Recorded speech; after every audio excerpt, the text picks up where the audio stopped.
Alright guys, I know that was a super lengthy review, but that's what this channel is all about, and Elden Ring is quite a lengthy and epic game. One really interesting theme that Elden Ring seems to hammer home is that anything worth doing shouldn't be easy. I think this is an attitude that many people can get behind when applied to the core function of the game.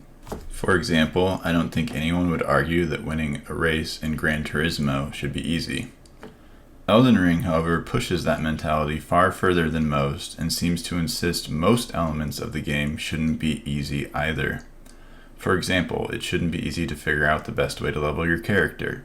It shouldn't be easy to figure out what piece of equipment is best. It shouldn't be easy to figure out the next place to go, or to understand what is happening in the story. The list goes on and on. While most other games draw the line at the core function, and even give players the option to influence that based on things like difficulty settings, I think it's fair to say that the line really ought to be drawn somewhere. For example, I don't think anyone would be super excited if Elden Ring decided that every so often during combat, your screen would go totally dark for 30 seconds. To me personally, anything that felt like a chore, or that I had to look up YouTube tutorials to figure out, took away from my experience rather than adding to it. And while I can't say for certain that making these rudimentary tasks hard was intended by the game designers, it certainly felt that way.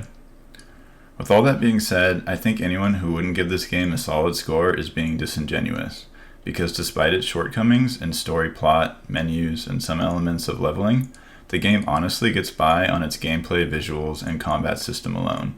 And while there are some vexing elements like the crappy autolock function, purposely vague descriptions, or mandatory invasions in co-op, these ultimately pale in comparison to the overall experience of the game. With all that said, Elden Ring has earned the inaugural and soon-to-be highly coveted ERG rating of 89.